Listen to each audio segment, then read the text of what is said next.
Bismillahirrahmanirrahim. Alhamdulillahirabbil alamin wassalatu wassalamu ala rasulil amin sallallahu ala sayyidina Muhammad wa ala alihi wa sahbihi ajma'in. Pertamanya alhamdulillah, saya first time live ni. Saya pun tak tahu macam mana nak run, tapi tadi dah minta pandangan daripada sahabat kita Encik Zamri. So ini aku agak ni kot yang dah mula live ni kot rasanya. Baik, pertama-tamanya kita merafakkan kesyukuran kepada Allah Subhanahu wa taala atas limpahan nikmat dan keberkatan pada penghujung bulan Syaban ni, dan saya kira tidak terlewat untuk saya mengucapkan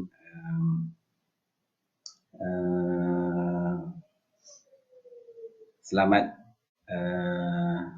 berpuasa Ramadan Karim. Mudah-mudahan insya-Allah esok kalau diperkenankan oleh Maha Besar, kita akan mula berpuasa, dan mungkin puasa tahun ni agak lain sikit lah. Dan kalau kita tengok dalam kawan-kawan dalam Facebook ke mana WhatsApp bagi kita terkurung dalam situasi PKP ni, dan mudah-mudahan insya-Allah dengan keberkatan bulan Ramadan ni kita pakat sama-sama doa Allah Subhanahu, moga Allah Subhanahu wa taala angkat musibah ini, wabak ini, dan diganti dengan kebaikan-kebaikan, dan kebaikan-kebaikan tersebut insya-Allah mudah-mudahan sampai kita ke hakikat kehidupan kita, iaitu mardhatillah di akhirat kelak insya-Allah. Baik, saya mewakili sahabat-sahabat dari Ibnu Maktum Research Center UMI di Universiti Sains Malaysia USIM, dan juga Yayasan Pendidikan Al-Quran bagi Anak Istimewa Yayasan Fakih.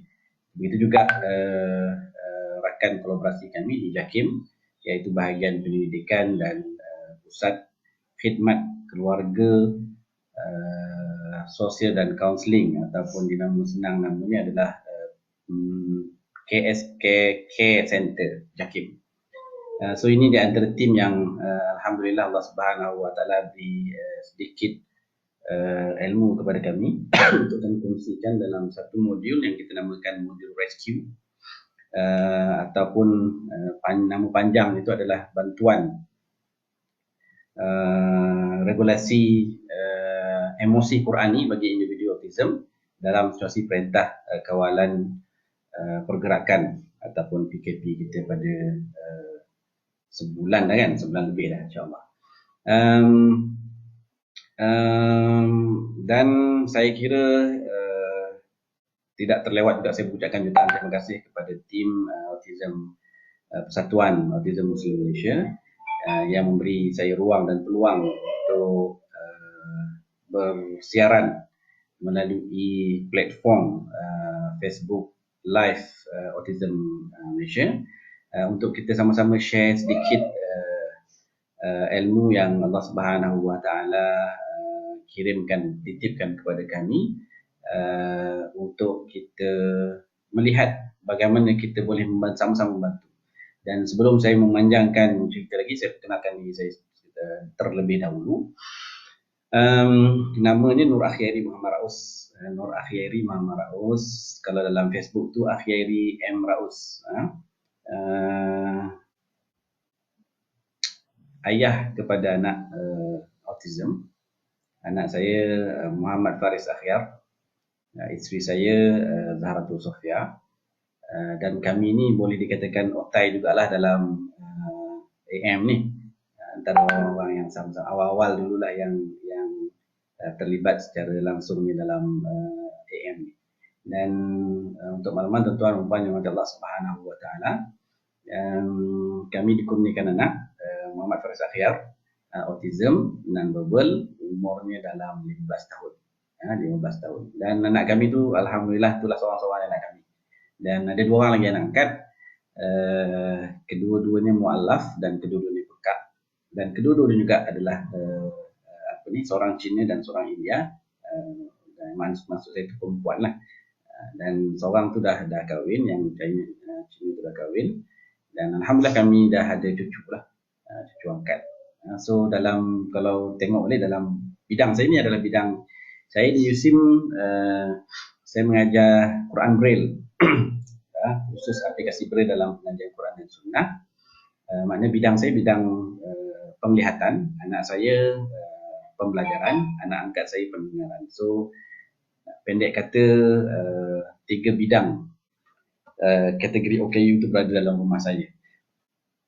Tapi ini adalah kurniaan Allah Subhanahu Wa Taala. Memang pada awalnya taklah saya pun tergambar terjun ke dalam dunia OKU ini, tetapi ini adalah perancangan Allah Subhanahu Wa Taala. Wa makaru wa makarullah wallahu khairul makirin. Allah Subhanahu Wa Taala sebaik-baik perancang. Baik, saya kira itu mukadimah lah dahulu untuk perkenalan kita pada petang yang berbahagia ini, dan saya terus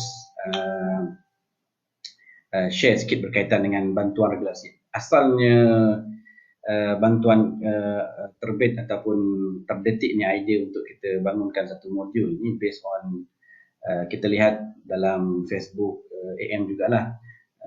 Since kita dalam PKP ini, ibu bapa pun dia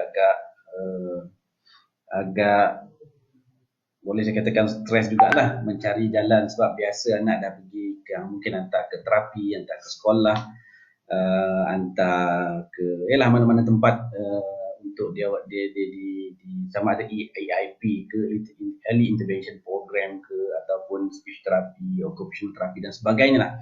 Tapi dalam keadaan PKP ini kena duduk rumah,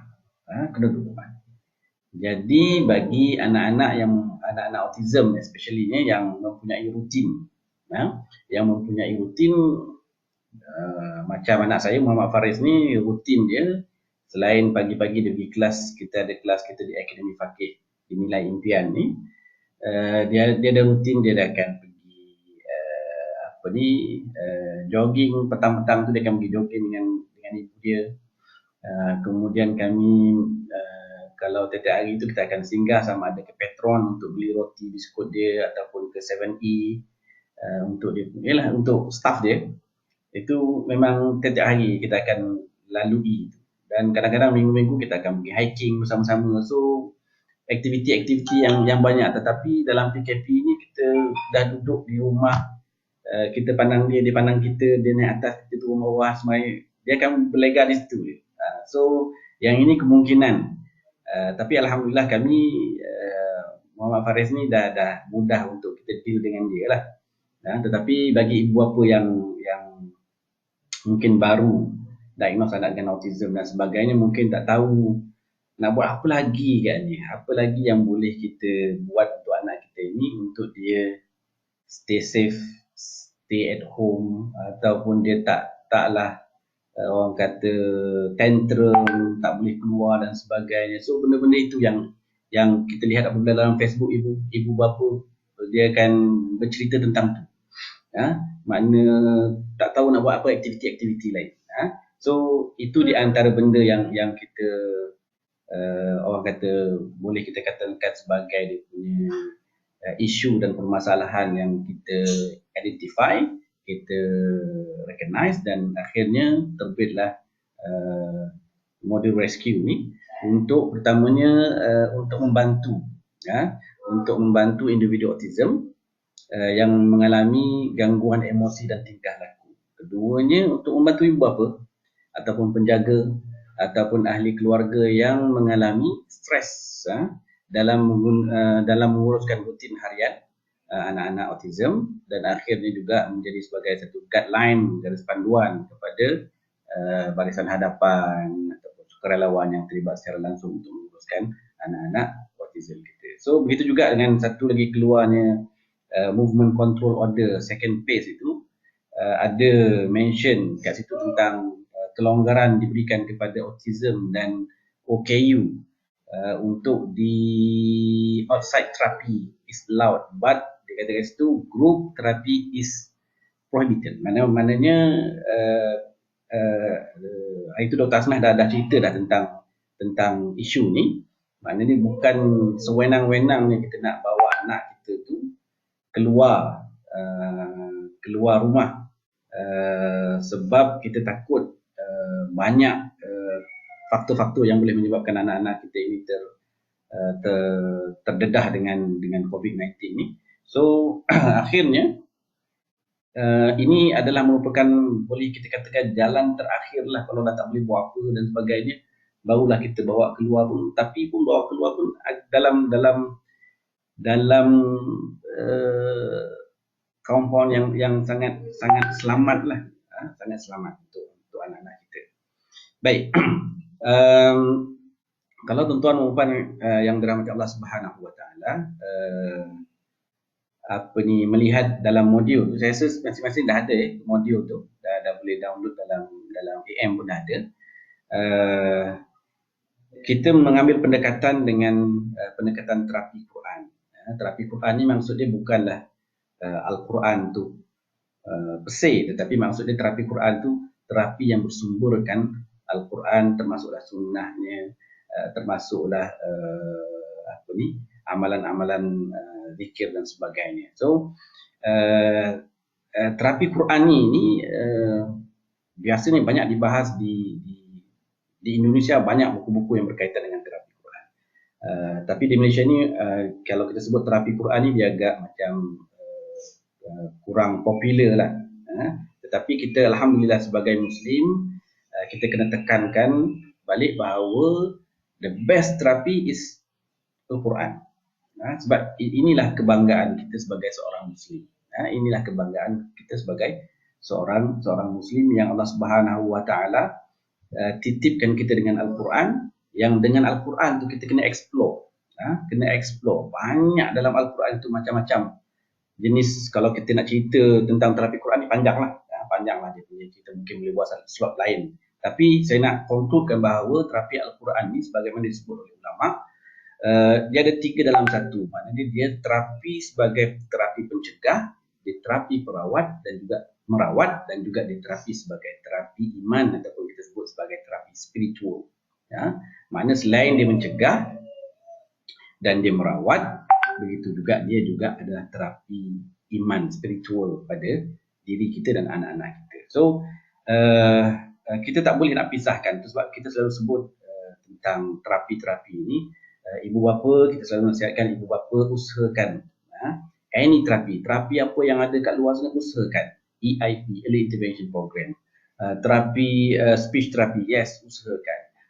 Occupational therapy, yes, usahakan. Tetapi jangan tinggalkan Quran.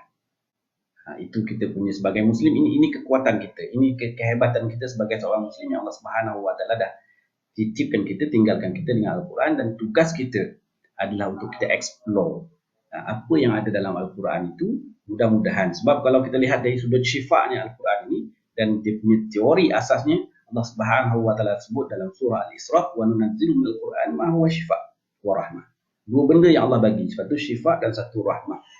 Untuk kalau mereka yang kita betul-betul explore tentang Al-Quran ini, tentang syifa yang dia ada, tentang rahmah yang dia ada. Dan masya-Allah tabarakallah, dengan adanya Al-Quran ni tuan-tuan dan puan yang Allah Subhanahu Wa Taala, ulama pun banyak sebut tentang ada sebahagian ada dalam tafsir Imam Tabari sebut ada ulama pendapat semua ayat-ayat Al-Quran itu adalah syifa. Dan ada sebahagian ulama berpendapat bahawa ada certain ayat yang mengandungi syifa. So begitu juga dengan hadis Nabi SAW. Kalau kita lihat dari sudut apa yang diamalkan oleh Rasulullah, macam contoh Rasulullah SAW kena sihir, jadi Rasulullah mengamalkan ma'udatain, iaitu An-Nas dengan Al-Falaq dengan An-Nas. Itu di antara terapi-terapi Quran yang Rasulullah SAW amalkan. So dalam konteks modul rescue ni, kita melihat dari sudut bagaimana kita nak menguruskan emosi anak-anak kita. So emosi anak-anak kita ini, dan kalau kita lihat untuk anak-anak autism ini, dia unik, ya, dia unik, berbeza. Anak saya walaupun dia mild autism, dia tak sama dengan apa ni, dengan anak-anak autism yang lain. So maknanya mereka ini mempunyai perbezaan walaupun dalam kategori yang sama. Bermakna autism ini sangat unik. Autism ini sangat unik. Mungkin cara yang saya buat dengan anak saya Muhammad Faris ni serasi, dan mungkin pada orang lain dia ada lain-lain, dia punya level-level dia. So apabila kita melihat dalam konteks pengurusan emosi ini, apa yang kita kena fahami bahawa pertama sekali kita letakkan ke situ pemahaman ibu bapa, pemahaman masyarakat tentang hakikat ketidakupayaan sebenarnya. Hakikat ketidakupayaan sebenarnya. Kalau kita lihat dalam Akta OKU, disebut tentang hakikat ketidakupayaan itu sebenarnya bukan disebabkan kecacatan individu, bukan disebabkan kecacatan anak kita tu, tetapi disebabkan berpunca daripada sikap masyarakat dan persekitaran yang menyekat ruang dan peluang OKU menyertai aktiviti-aktiviti kemasyarakatan. So maknanya sekarang persepsi awal kita kena perlukan faham bahawa anak kita ni, yes, dia dalam kategori OKU.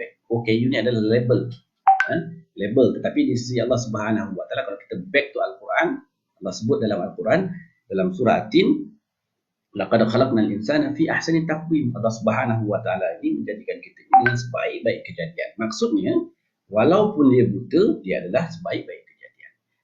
Walaupun dia masalah pendengaran, ketidakupayaan mendengar, dia adalah sebaik-baik kejadian.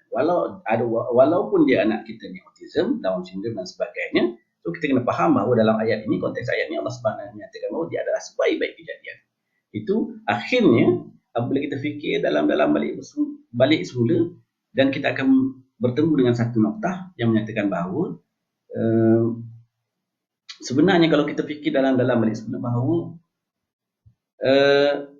kecacatan anak kita ini sebenarnya adalah tanda kesempurnaan ciptaan Allah Subhanahu Wa Taala. Kecacatan individu OKU ini adalah sebenarnya tanda kesempurnaan Allah Subhanahu Wa Taala. Maknanya Allah Subhanahu Wa Taala Al-Khaliq, Al-Musawwir. Dia boleh buat macam-macam. So akhirnya apa jua masalah-masalah yang berlaku, apa jua isu-isu yang berlaku pada diri kita dan masyarakat dan sebagainya, akhirnya jawapannya adalah iman. Kembali balik kepada Allah. Jawapannya adalah iman. Kembali balik pada Allah. Sebab kalau kita tengok dalam anak-anak autism, kita punya behavior masing-masing kan, kita kena faham anak-anak kita ini kullu mauludin yuladu ala fitrah. Mereka ini lahir dalam keadaan fitrah. Ulama sebut di antara maksud fitrah ni adalah fitrah beragama. Maknanya dia lahir ini dia memang dia dah berkehendak kepada agama.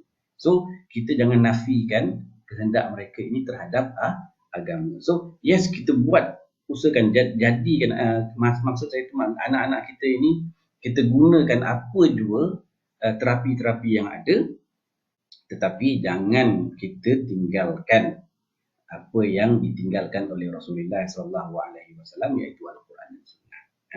Al-Quran dan Sunnah.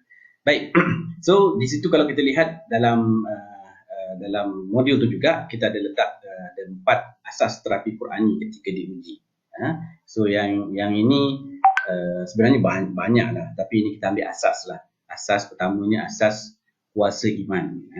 Terus sebab kita sebut tadi bahawa apa benda yang kita diuji oleh Allah Subhanahu Wa Taala ni, dia balik kepada iman kita. Iman kita nak melihat adakah kadang-kadang ini benda-benda senario biasa sebut. Kadang-kadang orang sebut itulah dapat anak OKU ni sebab dosa-dosa yang telah lalu lah. Macam-macam lah dia punya rumus, tanggapan masyarakat dan sebagainya. So bukan itu fokus utama kita. Kalau kita dengar cakap orang, dia tak sampai maksud, maknanya kita akan letih. Kita akan letih apabila kita banyak cakap orang. Yes, benda fasa ini kami suami isteri pun lalui. Bawa pergi kenduri kahwin dan sebagainya. pernah sampai pelamin runtuh pun ada Faris. Dia suka duduk atas pelangin. So pelamin. So sampai sepupu saya punya nasib baiklah majlis tu dah habis. So tak ada tu benda masyarakat melihat pada, sebab kalau kita lihat, kita ni kena melihat, jangan melihat secara zahir. So kita kena lihat juga dengan mata dipanggil sebut kalau dalam kitab Rasail Risalah karangan Imam Badi'uz Zaman Zaid disebut kita kena melihat melalui mata kaca mata Asma'ullahil Husna. Maknanya kita melihat melalui kaca mata asma' Allah. Maknanya Allah Subhanahu Wa Taala menjadikan anak kita dalam keadaan sekian ni li hikmatin, ada hikmah dia. So yang kita cari ni adalah hikmah. Kalau kita cari dia punya kecacatan, so akhirnya kita akan letih, kita akan stres. Sebab kita selalu buat kerja Allah. Kita selalu buat kerja Allah tu sebab kita stres. Contoh orang mengajar. Dia mengajar, kita ngajar anak kita contohnya pun. Kita stres sebab kita nak buat tu macam kita buat kerja Allah. Maksudnya apa? Maksudnya kita nak bagi, seolah-olah kita ajar itu macam kita nak bagi dia hidayah. Kita nak bagi dia kefahaman sebagaimana yang Allah Subhanahu Wa Taala memberi faham kepada makhluknya. Sebab sedangkan hidayah dan kefahaman itu adalah milik Allah Subhanahu Wa Taala. So yang dituntut pada kita adalah untuk menyampaikan, buat kerja Rasulullah sallallahu alaihi wasallam, iaitu balighu anni walau ayah, sampaikan. Yang ini yang kita tengah buat ini adalah balighu anni walau ayah. Kita sampaikan ilmu yang Allah Subhanahu Wa Taala titipkan kepada kita ini untuk kita share kepada masyarakat supaya mudah-mudahan kita boleh mendapat manfaatnya yang secara bersama. So balik kita cerita balik terhadap berkaitan dengan asas terapi Quran ketika diuji tadi. Faktor pertama ni kita kena realize balik semula adalah kuasa iman. Adalah kuasa iman. Maknanya kita meyakini bahawa kalau dalam konteks COVID-19 ni, dia adalah makhluk Allah Subhanahu Wa Taala. Wabak ini adalah makhluk Allah Subhanahu Wa Taala. Dan secara kita sebagai orang mukmin, kita kena meyakini bahawa COVID-19 ini takkan memudaratkan kita tanpa izin Allah Subhanahu Wa Taala. Sebab bila kita selalu berdoa, kita jangan sebut tentang wahai COVID ataupun wahai Allah, ya Allah, aku ada masalah besar. Tapi kita tukar kita punya term ucapan itu, katakanlah wahai masalah, aku ada Allah yang Maha Besar. Daripada kita duk merayu-rayu mencari solusi dengan keterbatasan kita sebagai manusia, itu baik kita, siapa pemilik COVID itu adalah Allah Subhanahu Wa Taala. Siapa pemilik anak kita ini adalah Allah Subhanahu Wa Taala. So kita kena minta dengan Allah Subhanahu Wa Taala. So itu balik pada iman, kuasa iman kita. Sebab tuan-tuan minta Allah Subhanahu Wa Taala, ilmu tanpa kuasa iman ataupun ilmu tidak mampu, tidak ada kuasa untuk melakukan kebaikan tanpa kuasa iman. Ilmu, sekali lagi saya kata, ilmu tiada kuasa untuk melakukan kebaikan melainkan ataupun tanpa kuasa iman. So maknanya iman kita ni adalah pendorong sebenarnya, bukan ilmu. Iman kita yang mendorong kita sebenarnya untuk buat baik. Dan kita lihat, kalau kita lihat secara realiti ni, berapa ramai orang banyak ilmu tetapi dari sudut amal ma'ruf dia, nahi munkar dia, Allahu a'lam. Maknanya mungkin tak mampu untuk membuat kebaikan dengan ilmu yang dia ada. Tetapi mereka yang mempunyai iman, insya-Allah dia mampu untuk melakukan kebaikan. So balik kita kena muhasabah balik. So balik semula kita cerita balik tentang iman. So isu sebenarnya adalah isu iman, isu kita. Isu keyakinan kita pada Allah Subhanahu Wa Taala. Kedua, kita bersangka baik dengan Allah Subhanahu Wa Taala. Itu yang asas yang kedua, kita kena selalu keep husnudzan dengan Allah Subhanahu. Sebab Allah Subhanahu Wa Taala melihat ataupun bersangka sebagaimana apa yang kita sangka. Kalau kita sangka anak kita ini adalah malapetaka pada keluarga kita, maka malapetakalah yang akan kita dapat. Yang ketiganya adalah hakikat adil. So kalau kita fikir dalam balik semula, setiap isu dan masalah ni pasti ada jawapannya. Macam anak kita ini, kalau dalam konteks OKU ni, jangan kita lihat kepada kecacatan dia, kita kena lihat kepada kelainan yang ada. Itu sebab dalam konteks kita ini mengajar anak-anak kita ini, kita kena lihat adil Allah Subhanahu Wa Taala. Dia bukan tak boleh belajar, tapi cara belajar dia lain. Macam dalam konteks pengajian Al-Quran contohnya. Kita nak mengajar dia Al-Quran, yes, boleh, tak ada masalah. Dan inilah di antara benda yang Allah Subhanahu Wa Taala ketuk hati saya.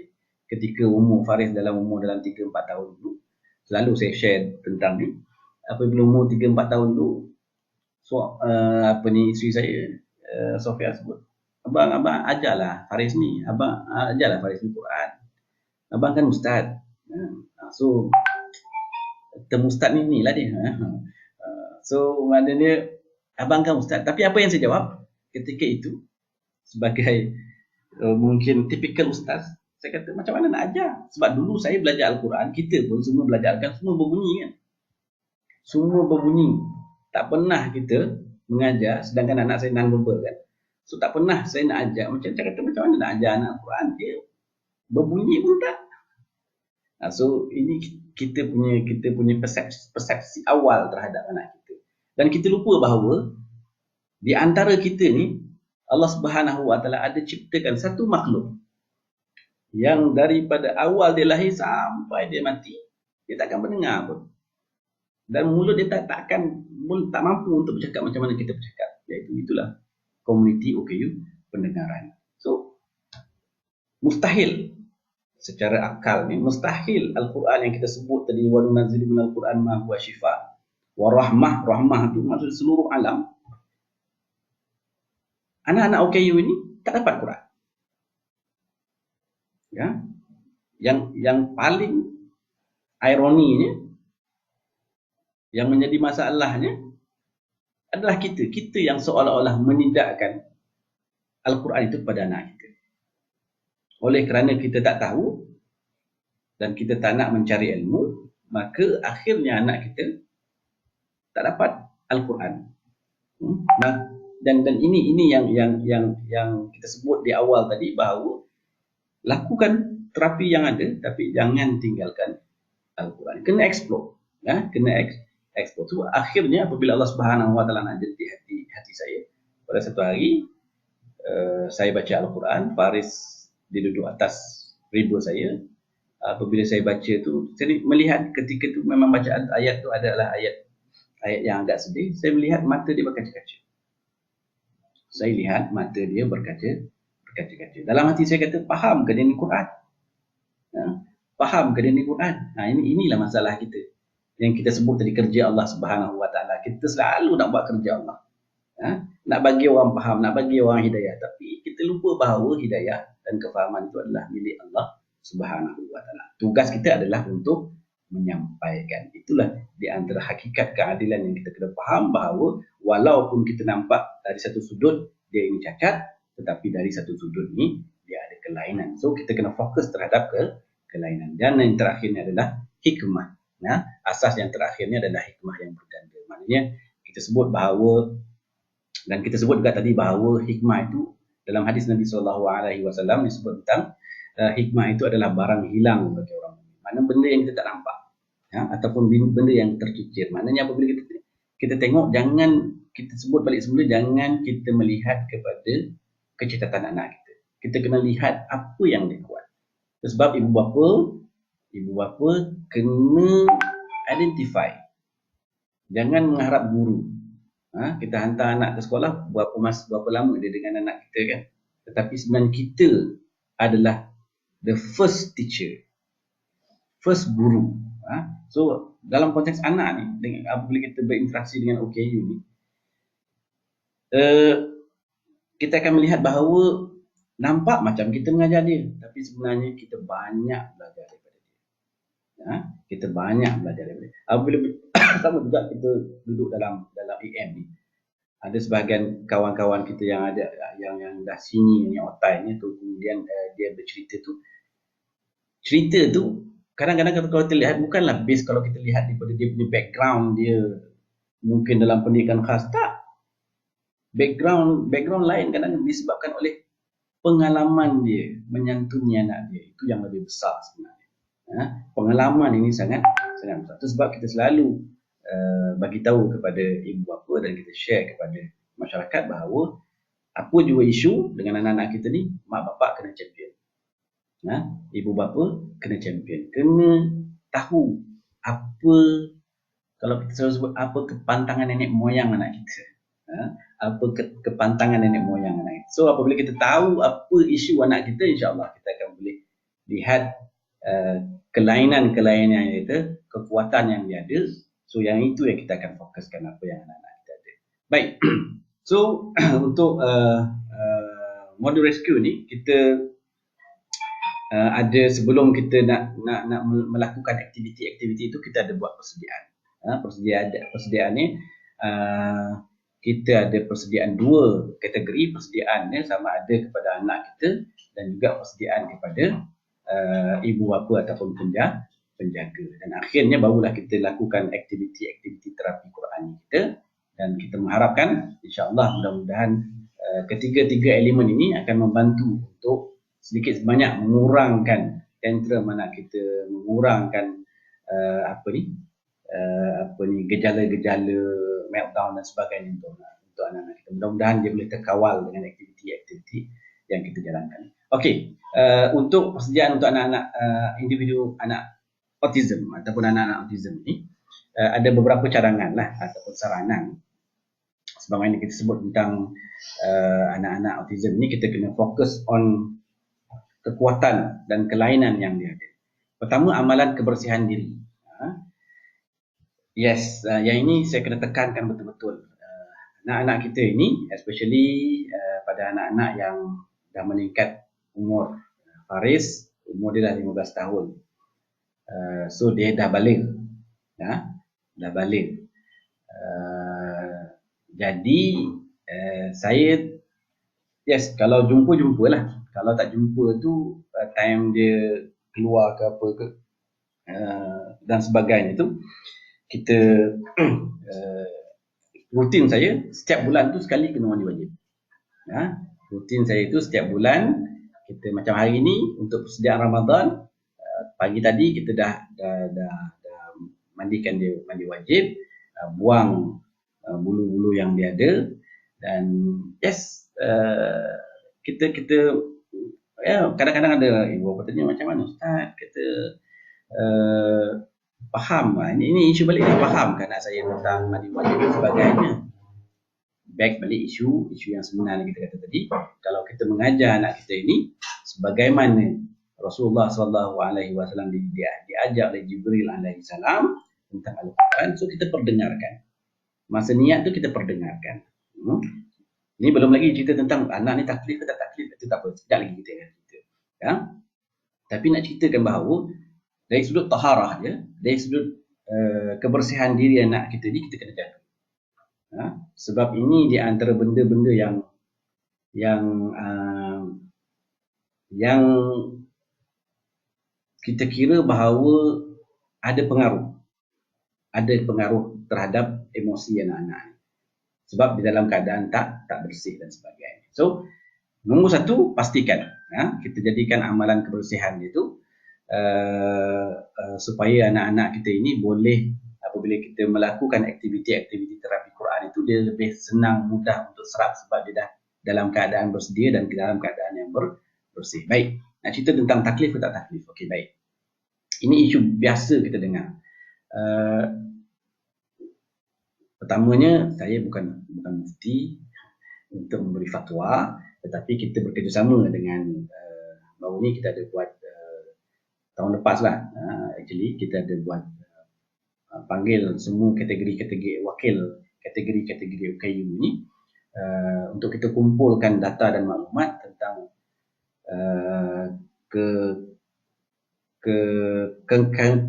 kekangan OKU ni dalam untuk menjalani hidup sebagai seorang Muslim.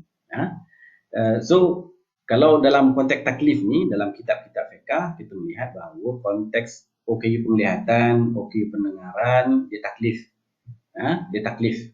Maknanya dia kena buat macam mana kita buat. Tetapi dia dalam konteks, masih lagi dalam konteks mengikut kadar kemampuan dia. Ya. So taklif ni cerita dia panjang. Maknanya apabila kita bicarakan tentang taklif ni nanti, saya suka bawa satu analogi yang baru ni kita share dengan MyCP, iaitu tentang dakwah itu mengajak, bukan menghukum. Dakwah itu mengajak, bukan menghukum. Secara realistiknya, kita dengan anak kita ajar dia terapi berenang, terapi berkuda, apa lagi, macam-macam terapi. Ada basikal ni, apa macam-macam. Maknanya apabila dia buat terapi-terapi itu, semua movement dia akan bergerak. Ya, semua movement dia akan bergerak. Takkan kita boleh buat terapi berenang, berkuda dan macam-macam terapi itu apabila kita sebut solat, anak saya tak taklif kot. Ya, anak saya tak, tadi kita kata taklif ke dia untuk menjalani terapi-terapi yang lain itu isu. So kalau kita bicara tentang taklif ke tak taklif, nanti kita akan stuck. Yes, kemungkinan anak ini tidak taklif, tetapi adakah tidak taklif itu bermaksud mereka ini tak perlu didedahkan dengan amalan beragama? Itu the question mark besar kat situ. Kalau kita katakan, sekali lagi, kalau kita katakan anak kita itu tak taklif, adakah tidak taklif itu bermaksud anak kita tak payah agama? Ini besar impak dia. So keputusan dari sudut fatwa itu kita leave it ke fatwa. Tetapi sekarang ini kita nak melihat kepada dari sudut dakwah ni. Kita ajak dia dulu. Sebelum kita menghukum, ajak dia. Itu sebab ada analogi kan, kata, kalau contoh dia kata, apa hukumnya seorang Muslim, dia duduk, rumah dia sebelah masjid, tapi dia tak pergi masjid. Rumah dia sebelah masjid, tapi dia tak pergi masjid. Apa hukum dia? So macam-macam lah orang cakap, bakar lah rumah dia, berdosa lah, haram lah, macam-macam lah. Tapi sebenarnya kalau kita lihat uslub dia yang sebenarnya, hukum yang sebenarnya, ajak dia ke masjid. Itu hukum awal dia. Ajak dia ke masjid dulu. Kan? Itu sebab kita jangan jump to conclusion. Anak kita tak taklif, tak payah ajak. Tak payah ajak. So maknanya, kita raikan dia dulu. Maksudnya kita kena raikan dia dulu. Sebab kita dah menyatakan bahawa tadi, kullu mawjudin yuladu ala fitrah. Anak kita ini lahir dalam keadaan fitrah. So kita raikan fitrah yang dia ada, beragama, nak beragama. So yang ini kita kena faham bahawa yang nak kita bagi tahu, share kepada ibu bapa, yes, kemungkinan anak kita ini tak taklif. Tapi itu biarlah yang fatwa yang akan buat. Tapi isu tidak taklif ini bukanlah bermaksud mereka ini tidak didedahkan dengan amalan sebagai seorang Muslim. So alhamdulillah, saya dengan anak saya, kita mula mengajar dia solat umur dalam 3 tahun, 4 tahun saya ajar dia solat. Umur berapa tahun dia belajar puasa. Sekarang dia belajar puasa, saya rasa dah berapa tahun tahun ke-6 dia puasa. Dan saya kira dah 4 tahun dia puasa penuh rasanya. 4 tahun dia buat puasa penuh. Maknanya Masya Allah Tabarakallah. Dan saya melihat bahawa dalam Islam tak ada satu hukum pun yang meletakkan hukum khas untuk OKU, melainkan disebut sebagai rukhsah, kelonggaran. So anak kita ini mungkin dapat yang dalam kelonggaran. Yang penting kita kena meyakini bahawa apabila kita dekatkan dia dengan Allah Subhanahu Wa Taala, maka yang itu dia punya pengurusan emosi dia terjaga, sebab kita bawa dia mengenal Allah Subhanahu Wa Taala. Bukan nak mengenal orang lain pun, kita nak mengenal pencipta dia. Nampak macam dia tak faham, tapi itu isu kita. Isu kita selalu duk bahas dengan anak-anak kita ni, faham ke ni ustaz? Akhirnya kita akan stres dan akhirnya tak payah buat apa. Tak payah nak buat apa. So kena faham bahawa isu taklif itu tadi kita sebut bahawa tugas kita sebagai mak ayah kita, sebagaimana kita bagi agama kepada anak-anak tipikal kita turut bagi ruang dan peluang kepada anak-anak OKU kita juga untuk dia mengenal Allah Subhanahu. Ini tuan-tuan adalah hujah kita. Pagi tadi saya mandikan Faris, mandi wajib dengan dia, Masya Allah, tabarakallah. Kalaulah agak syahdu juga lah tadi. Kalaulah ditakdirkan umur saya pendek, dan alhamdulillah saya dah pernah mandikan dia. Dan inilah hujah saya di hadapan Allah Subhanahu wa taala. Nah, hujah saya mandikan sebab mana kita mandi wajib macam kita mandi mayat. Kita gosok habis semua, kita gosok dan sebagainya. So ini peranan ibu apa? Yes, memang ya Allah, letihnya aku, susahnya aku. Dunia ini diciptakan untuk kita berpenat. Dunia ini memang Allah ciptakan untuk kita berpenat. Sebab kalau kita faham balik hakikat sebenar kita nak duduk matlamat, utama yang kita nak duduk adalah akhirat. So tempat kita bersenang-senang nanti di akhirat kelak. Di akhirat kelak. Okey, cukup. Kita tak nak panjang-panjang sangat. Baik, kemudian amalan berwudu. Yes, berwudu ini kita kena selalu, macam saya juga apabila Faris lepas dia mandi, especially lepas mandi kita ambil wudu. Lepas mandi ambil wudu. Selain daripada wudu dia nak solat dan sebagainya, so lepas mandi itu kita wudukan dia. Dia adalah sebagai terapi juga kepada anak-anak kita. Dan kita gosoklah. So kalau kita lihat dari sudut saintifiknya, solat adalah the best occupational therapy. Begitu juga dengan wudu. Wudu ni kajian dibuat oleh seorang profesor di Austria. Disebut bahawa dahi ini ataupun kepala ini, tangan ini dan kaki ini adalah pusat segala saraf. So Prof itu masuk Islam, dia pakar neurologi, pakar saraf. Bila dikaji tentang wuduk pada orang Muslim, dia melihat bahawa patutlah orang Islam ini secara saintifiknya dia mengambil wuduk tu, makna dia menggosok dia punya pusat-pusat saraf, makna mengaktifkan balik kita punya saraf-saraf yang ada dalam tubuh badan kita. So maknanya selain kita menjalankan occupational therapy itu, yes, kita urut anak-anak kita melalui kita punya ketika dia berambil wudu. Kemudian amalan solat, doa, zikir ni panjanglah ya. Tapi maknanya jadikan amalan. Amalan diperdengarkan baca Quran. Ustaz, macam mana nak saya baca Quran? Bunyi pun tak ada. Itu kita sebut tadi. Kalau dia tak boleh berbunyi, kita perdengarkan. Sebagaimana Rasulullah SAW, kaedah pertama Nabi SAW diajar Al-Quran itu melalui mendengar. Iqra' ya Muhammad. Jibril AS tak ajar dia macam kita. Kalau kita tengok dalam situasi kita ni, kita macam-macam. Ada kaedah Iqra', kaedah Baghdadiyah dan sebagainya. Kita dah ajar alif qaf mati bawa Iqra' alif hamzah di atas roh. Iqra' tak. Nabi Muhammad SAW dia ajar dengan diperdengarkan. Kita pun yang menghafal Fatihah ni, kita pernah menghafal surah Fatihah tak? Menghafal ke terhafal? Itu kita tanya pada diri sendiri. Menghafal ke terhafal? So maknanya kena lihat dalam konteks yang lebih terbuka sedikit. Yang lebih terbuka sikit. Ada orang kata laju sangat. Okey, baik. Saya cuba perlahankan sikit. Baik. Sebab saya cuba masa tu, cuba nak memanfaatkan masa. Baik. So anak-anak kita yang tak boleh baca Al-Quran, kita perdengarkan dia. Ustaz, macam mana anak saya tak boleh duduk, Ustaz? So kita dudukkan dia dalam satu bilik khusus kecil. So dalam itulah kita perdengarkan dia Al-Quran. Kalau boleh kita peluk dia, sebagaimana Rasulullah SAW dipeluk oleh Jibril AS, kita peluk anak kita, peluk dia kuat-kuat. Jibril AS dipeluk dengan kuat. Jibril AS peluk Rasulullah SAW sehingga dalam hadis disebut tentang sehingga aku macam tak bernafas, Nabi sebut. Dan kemudian ulang.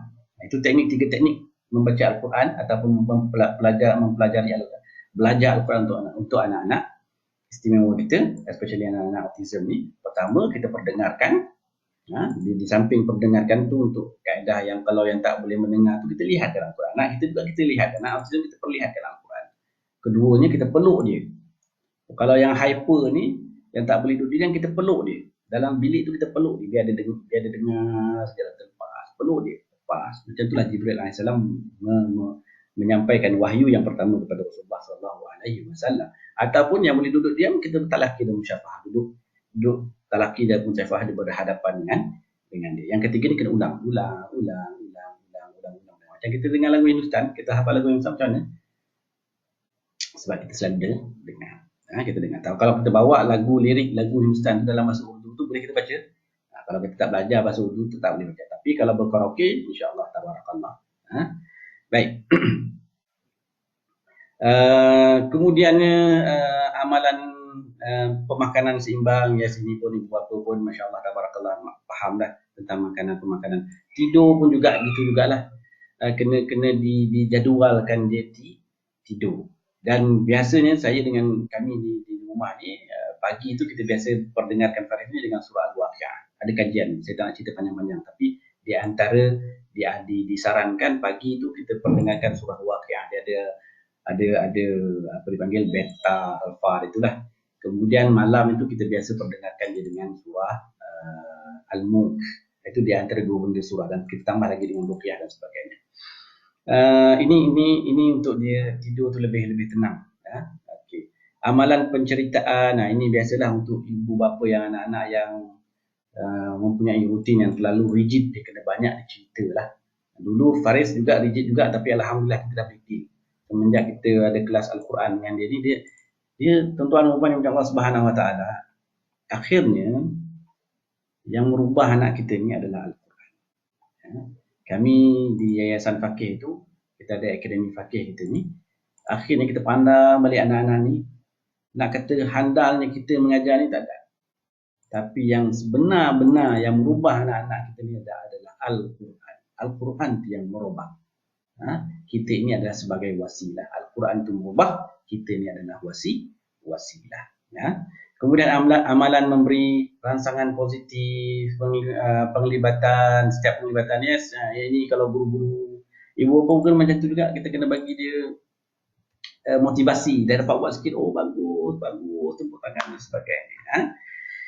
Okey, next kita tengok persediaan kepada penjaga. So persediaan penjaga ni, nombor satu ni adalah redha. Yang ni saya rasa tuan pengurusi kita dah sebut dalam FB Live dia lepas. Redha, nombor satu ni, benda-benda ni kita kena redha. Kalau kita boleh menerima anak kita itu sebab dia adalah sebagai makhluk Allah Subhanahu Wa Taala, titipan dari langit, titipan Allah Subhanahu Wa Taala. Yang kita selalu duk sebut tiket syurga, gunakan betul-betul anak kita ini sebagai tiket syurga untuk kita. So kita kena redha. Kita kena redha.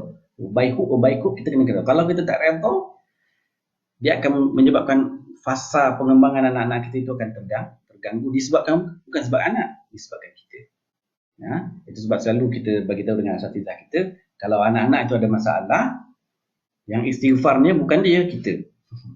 Yang istighfarnya bukan dia, tapi kita. Kita kena istighfar. Kita juga kena, bukan suruh dia istighfar, kita juga kena selalu istighfar.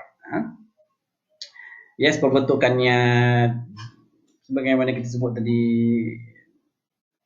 yalah, kita manusia, betul, kita akan stres, kita rasa letih dan sebagainya. Itu biasa. Itu biasa. Tetapi kita akan menjadi luar biasa sebab kita ada Allah. Kita akan jadi luar biasa sebab kita ada Allah Subhanahu Wa Taala. So apabila kita meyakini bahawa kita ada Allah Subhanahu Wa Taala, niat kita nak bawa anak kita ini, bila dia mengenal Allah Subhanahu Wa Taala, insya-Allah Allah akan sahalallah at-tariq. Allah akan bantu kita dengan macam-macam.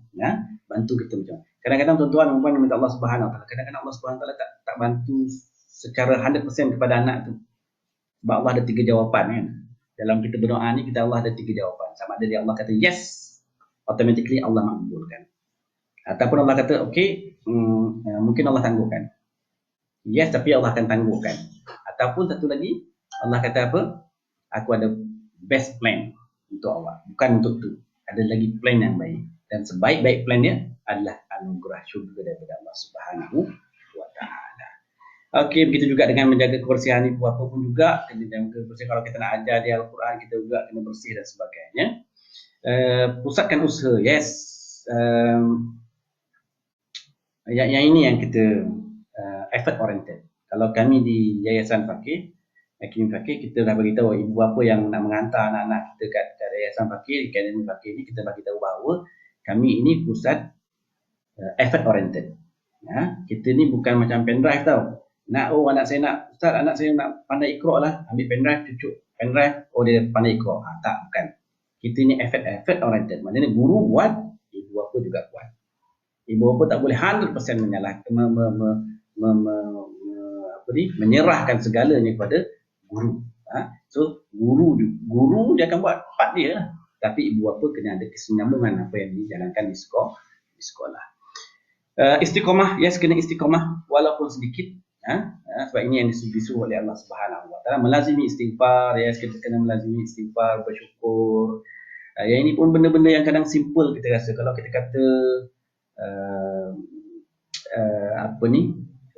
kalau kejayaan itu diukur dengan kesungguhan,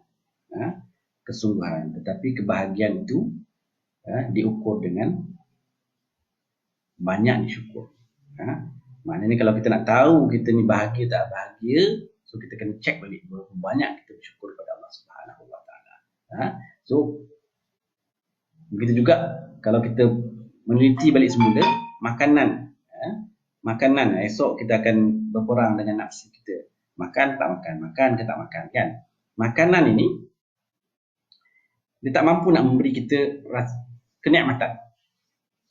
Makanan ni kalau kita dibentangkan macam-macam makanan yang sedap-sedap, kita nampak makanan ni sedap-sedap, tapi hakikat nikmat itu kita takkan tahu, melainkan apabila kita dah rasa. Dan yang paling best sekali, nikmat itu ataupun makanan itu akan memberi kenikmatan ketika kita bersyukur dengan Allah Subhanahu Wa Taala. Itu sebab kalau kita bagi makanan kepada orang biasa-biasa, sebab dia tak bersyukur, dia rasa biasa je lah. Tapi kalau cuba kita bagi makanan kepada fakir miskin, dia rasa Masya Allah, Tabarakallah. Kalau kita dengar dalam Facebook sekarang ni, PKP, ada yang sujudnya, ada Masya Allah, Tabarakallah. So maknanya dia bersyukur. Orang yang bersyukur ni, walaupun sedikit, Masya Allah, Tabarakallah, itulah besarnya. Kita akan nampak muka dia tu bercahaya-cahaya apabila dia mendapat satu-satu pemberian. Begitu juga anak-anak kita nak bagi dia ni, kita nak bagi dia mengenal Allah Subhanahu Wa Taala. Kita nak bagi dia mengenal Allah Subhanahu Wa Taala. Anak-anak kita yang lain dapat belajar macam-macam. Ada kelas pun macam-macam kelas. Tetapi anak kita ni yang tertinggal. Alik-alik duduk rumah tengok TV, tengok kartun dan sebagainya. Cakap jadi cakap macam kartun. So yang ini jadi masalah. So akhirnya modul tu adalah terletak pada tangan ibu bapa. Terletak pada tangan ibu bapa. Kita macam mana kita nak merancang dengan anak-anak kita. Mewujudkan sistem sokongan. Yes, yang ini pun sistem sokongan itu sangat penting. Kita kena latih adik-beradik dia, keluarga kita, atuk nenek dan sebagainya. Baik. Okey, kita terus last task kita adalah berkaitan dengan aktiviti-aktiviti. Yang ini yang kita nak cuba nak cuba share dengan ibu bapa. Aktiviti-aktiviti yang kita boleh buat ketika dalam konteks kita PKP ini. Yes, setelah kita ada social story dengan anak kita, dia dah bersedia, ibu bapa dah bersedia. So contoh macam besok, kalau nak puasa, kita dah mula kami, kalau Farid nak puasa ni sebulan kita dah cerita dah. Dengan lagunya, ahlannya Ramadan, macam-macam lah kita buat supaya dia rasa ada kedatangan Ramadan. So macam-macam yang kita social story kat dia. So sekarang dia dah tahu, kata besok nak puasa ya, bila nak makan maghrib dia dah tahu dah. Dia ada kat atas tu, ketawa. Kalau dengar dalam Facebook ni ketawa, dia tengah ketawa puteri tu, boleh sebut nama dia. Baik. So ini aktiviti yang kita buat. Aktiviti ini yang kita buat ni, kita suggestkan adalah di waktu pagi lah. Di waktu pagi anak-anak kita bangun, kita dah siapkan dia, mandikan dia, wudukkan dia. Mula kita wudukkan dia. Okey, pertama wuduk. Ustaz, anak saya tak boleh diam, macam mana nak wuduk? Okey, yang kita dah bagi gambaran, kita gunakan wuduk spray. Pergi kat Maidin macam-macam ada kat sini. Tapi ialah kena berhati, pastikan stay safe, jarakkan kedudukan anda dan sebagainya. So beli wuduk spray itu spray. Ini yang spray ini lebih mantap. Kalau tak ada ni masalah. Kalau ingat tak dulu masa kita ke sekolah dulu ambil wuduk macam mana? Kita ambil wuduk, kawan kiri kanan pun dapat wuduk sekali. Sebab kita style ambil wuduk tu habis kiri kanan pun dapat wuduk sekali. So lebih-lebih anak-anak yang tak boleh duduk diam ni, anak-anak autism kita ni yang takut air dan sebagainya, so kita gunakan wuduk spray. Wuduk spray ni yang lebih praktikal untuk dia. So kita semua kat dia, rosok kat dia, semua rosok, dan elemen-elemen rosok tu pun dah ada lah, elemen-elemen terapi occupation terapi tu dah ada lah ketika kita menggunakan wuduk spray ni. Okey, kemudian apa yang kita buat selepas kita dah wudukkan dia tu, kita akan duduk di satu tempat. Okey, pemilihan tempat pun dua kena realize. Jangan duduk besar-besar, rumah kita besar, duduk di dekat ruang tamu tu habis, kejap dia pergi sana, pergi sana, kejap dia masuk dapur, kejap dia masuk bawah tangga dan sebagainya. So pastikan cari bilik yang kecil, bilik tetamu ke yang kecil tu kita tutup kunci. Jangan bagi dia keluar. Dia kalau nak pusing, biar dia pusing dalam tu. Dalam tu. So selepas kita wudukkan, so kita perdengarkan ruqyah. Ruqyah ni terpulang pada tahun. Dalam ni ada sedikit kita bagi, tuan-tuan boleh tengok dalam modul ni ada ruqyah yang kita, tapi tak penuh lah. Maknanya kalau di fakih tu kita ada ruqyah, kita sini ada buku dia sendiri. Tapi terpulang nak gunakan apa-apa bacaan ruqyah manzil ke apa-apa pun dan masalah, tak ada masalah. Kemudian setelah kita baca ruqyah, dan masa ruqyah itu kita bawa air. Kita bawa air, habis dia baca ruqyah, minta dia minum air. Seolah-olah dia meruqyahkan diri dia sendiri. Ustaz, macam mana ruqyah nak Tok cakap? Mak ayah lah kena baca ruqyah tu. Adik-beradik lah kena baca ruqyah tu. So benda-benda itu yang kita praktikkan. So kemudiannya setelah kita baca ruqyah tu, kalau kita buat pagi tu, habis dia baca ruqyah tu, kita buat salat duha secara berjemaah dengan ramai-ramai. Kemudian kita doa, boleh buka doa kalau ada TV dalam bilik tu, boleh, ataupun dengan guna tab ke apa, ikutlah macam mana ni, sama ada nak gunakan teknologi pun ataupun nak gunakan mulut sendiri. Maknanya kita kena hafal lah. So akhirnya dengan anak-anak istimewa ni, dia sebenarnya mendekatkan diri kita kepada Allah Subhanahu Wa Taala. Dia mendekatkan diri. Daripada dulu tak hafal solat doa duha, sebab bila ada anak istimewa ni dia solat duha, so akhirnya kita hafal doa sunat duha. Kemudiannya membaca dan diperdengarkan bacaan Asma'ullahil Husna. Yang ini pun di antara amalan-amalan yang perlu kita amalkan, Asma'ullahil Husna.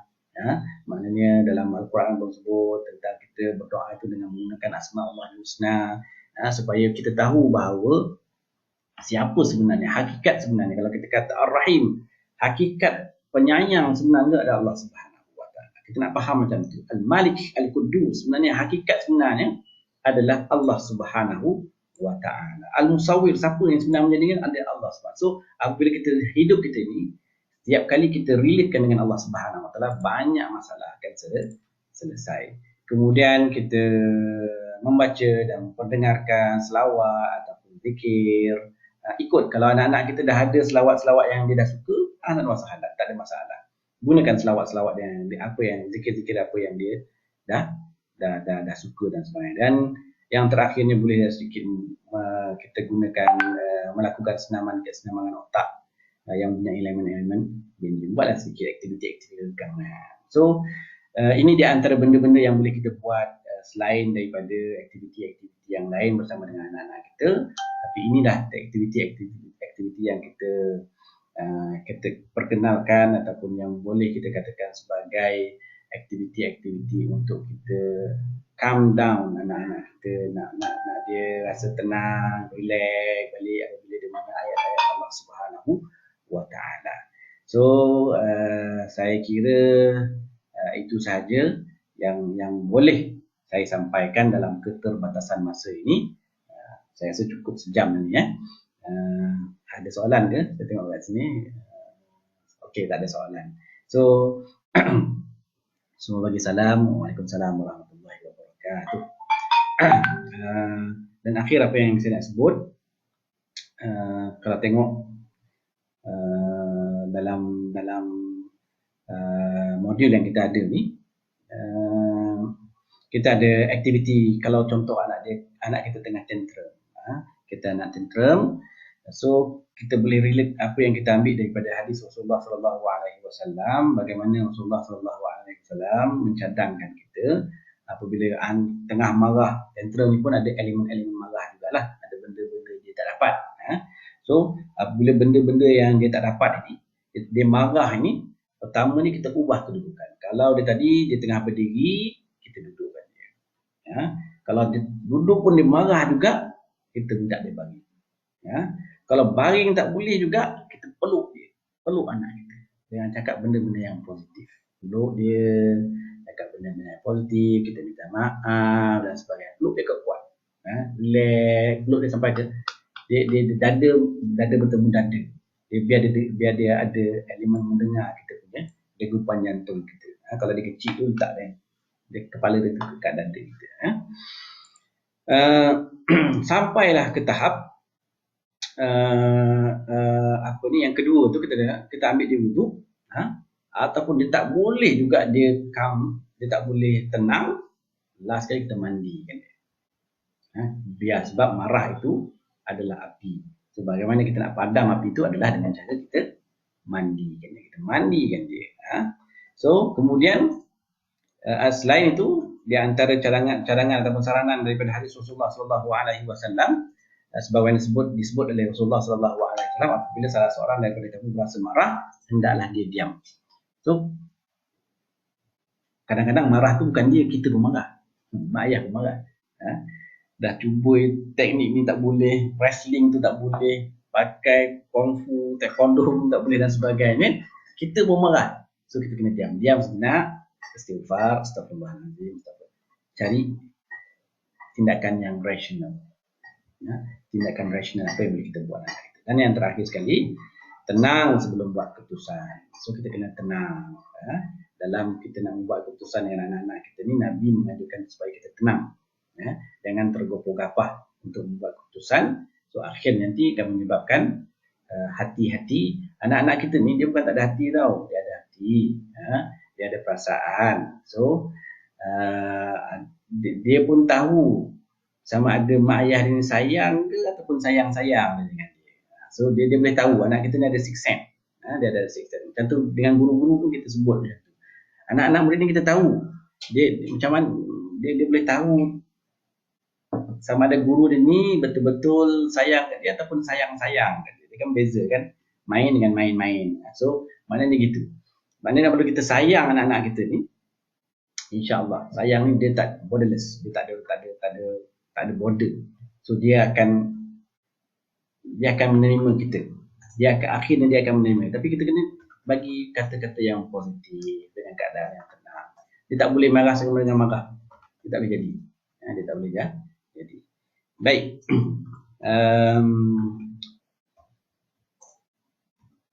Ustaz, ada orang tanya, boleh ke anak ESD menjadi imam? Okey. Baik. Ini dalam konteks anak-anak kita ni yang kadang-kadang dia ni memang very teruja. Very teruja sebab dia dah belajar macam-macam. Dia dah kadang-kadang bacaan dia pun lebih baik daripada kita. Kadang-kadang bacaan dia kita kena tengok. Kita tengok dari pelbagai sudut anak-anak ni. Kalau dia tak ada masalah dari sudut pertama dia taharah dia, pemahaman dia, akal dia, so tak ada masalah. Tak ada masalah untuk dia jadi, bahkan bacaan dia lebih baik, dia menghafaz Al-Quran lebih baik daripada kita. So tapi yang afdalnya kita kena tengok dulu. Dia ada tingkatan-tingkatan. Afdal dia adalah sempurna akalnya. Sempurna akal dia. So kita kena tengok anak-anak kita. Kalau contoh kita nak bagi dia insist juga untuk jadi imam, mungkin dia boleh jadi imam dengan adik-adik dia. Latih dia imam jadi dengan adik-adik dia. Sebab kita sebab dari sudut hukum pun saya tak berani nak sebut sebab benda ni belum diputuskan di peringkat mufti lagi. Kalau dia kata tak taklif, saya takut ada isu-isu yang dia akal itu tak boleh kita sebut dia tak sempurna sebagaimana kita. So apabila dia akal dia tak sempurna sebagaimana dengan kita, takut nanti dia jadi imam tak sah dari sudut kesempurnaan akal dia kat situ. So tapi untuk kita meraihkan dia, biar dia sembahyang dengan adik-adik. Dia sembahyang dengan adik-adik dia. So Masya Allah, kita kena explain kat dia. Kalau dia betul-betul nak juga, maknanya kita bagi explain dengan dia bahawa dia mungkin boleh jadi imam dengan kawan dia. Dengan kawan dia. So kita bagilah kita sebab ayah lebih tua, tu dia balik kepada mak ayah balik semula. So kalau kita tengok anak kita baca lebih baik daripada kita, so mak ayah dia sebenarnya adalah jentik Allah jentik. Allah jentik hati kita. Anak yang OKU ni boleh baca lebih baik daripada kita, so kita yang sempurna, so-called kita kata sempurna ni bacaan tak baik, apa kehernya? So siapa sebenarnya OKU? Dia ke kita? So benda-benda sebenarnya dia akan reflect balik. Anak-anak kita ni dia adalah cerminan bagi ibu bapa. Itu kita kena pegang. Anak-anak kita ni adalah cerminan bagi ibu bapa. Maknanya dia akan lihat Allah SWT kadang-kadang dia tegur kita ni melalui anak kita. Dia tegur kita ni melalui anak kita. Sebagaimana saya banyak ditegur oleh Muhammad Faris. Saya ingat satu benda yang sangat menusuk dalam hati saya apabila dia baca Quran dia akan gunakan pen. Pen Al-Quran, dia akan guna pen, tekan. Satu hari dia baca Al-Quran surah Al-Lail. Dalam surah Al-Lail itu dia start pada akhir surah Al-Lail ayat 19. Wala sawfa yarda. Dia tekan banyak kali. Dia macam tu. Faris ni dia kalau dia bagi hint tu, kalau dalam kereta tu, kalau dia buka lagu istighfar Hafiz Hamidun tu, kan panjang. Astaghfirullahaladzim. Lagu ni tu panjang, tapi dia akan buat sikit. Astaghfirullahaladzim. Dia pusing balik. Dia ulang dia. Astaghfirullah. Lepas tu ulang. Dia banyak kali ulang tu, mula lighter pandang rumah kita. Itu masalah kita hari ni. So maknanya ni di antara jentikan-jentikan daripada anak kita. Jadi seronoklah anak kita yang menjadi wasilah. So macam Muhammad Farid, dia start kat situ. Wala sawfa yarda. Apabila saya baca balik surah Al-Lail tu, rupanya Allah ada sebut inna sa'yakum lasyatta. Saya rasa isyarat dia kat situ nak menyatakan bahawa mak, ibu, ayah, inna sa'yakum lasyatta. Manusia ni amalan dia macam-macam pelbagai. Amalan dia pelbagai.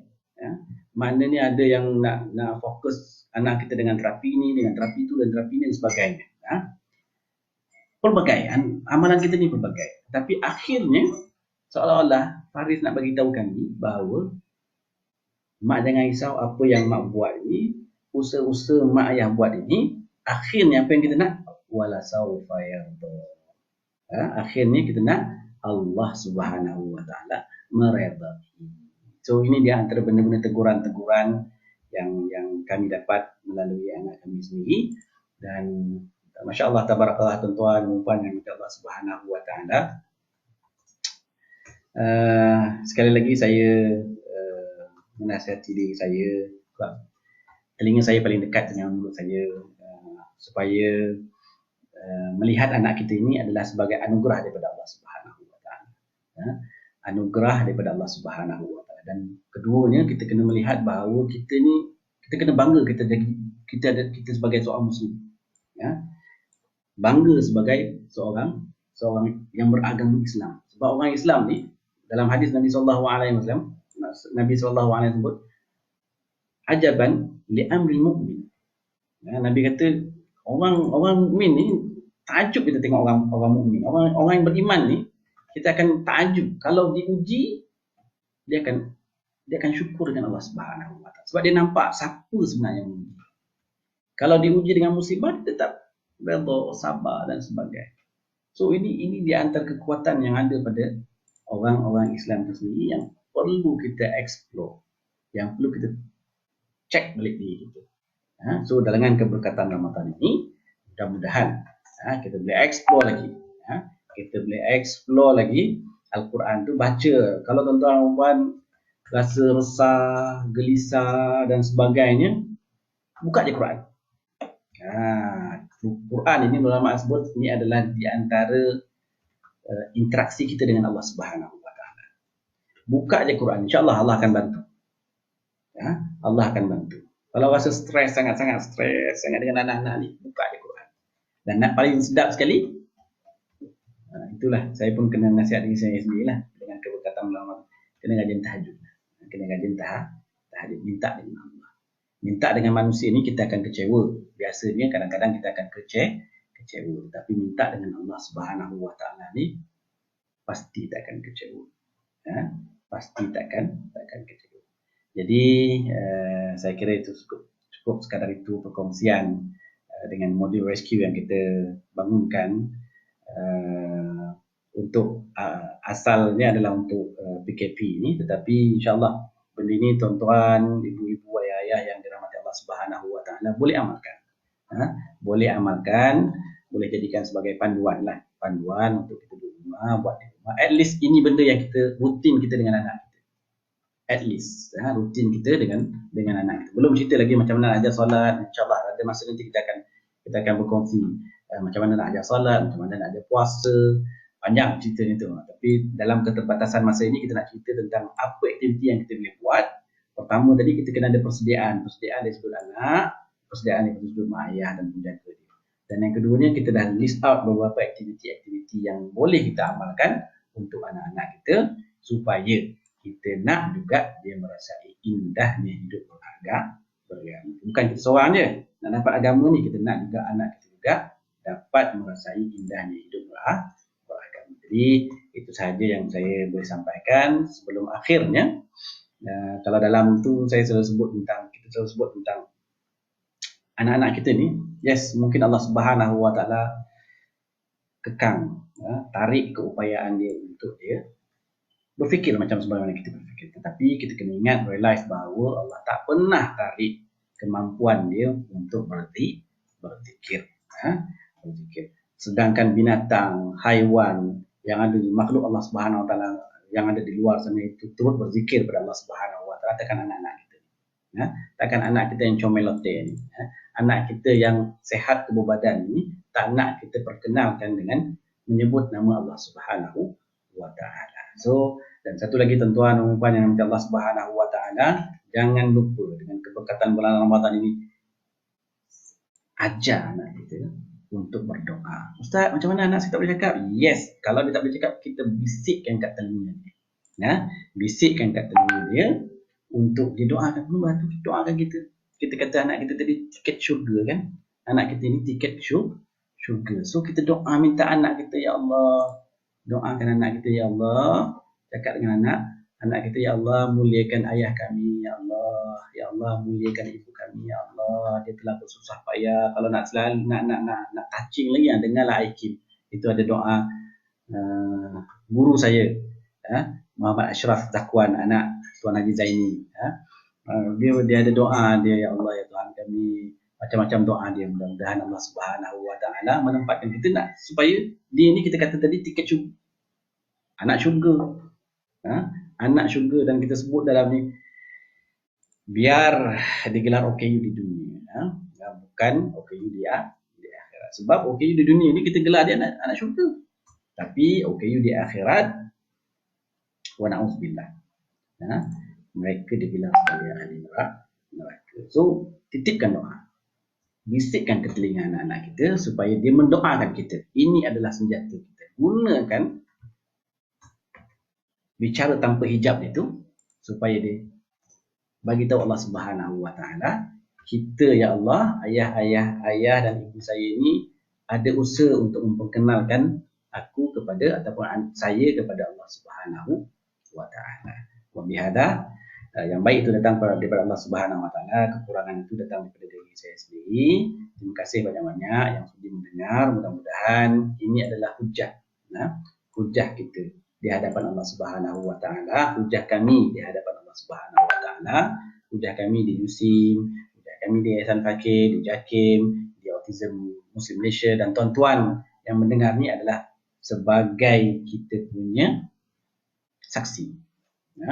Saksi di hadapan Allah Subhanahu wa taala. Ini yang kita nak beritahu dengan Allah Subhanahu wa taala kelak. Jadi tuan-tuan itu saja yang boleh saya sampaikan. Yang baik itu dalam pada Allah Subhanahu wa taala, kekurangan itu datang daripada diri saya sendiri. Wa bihadza aku qauli hadza wa astaghfirullah li wa lakum. Wassalamualaikum warahmatullahi wabarakatuh. Selamat berpuasa, stay safe, stay at home. Muafak.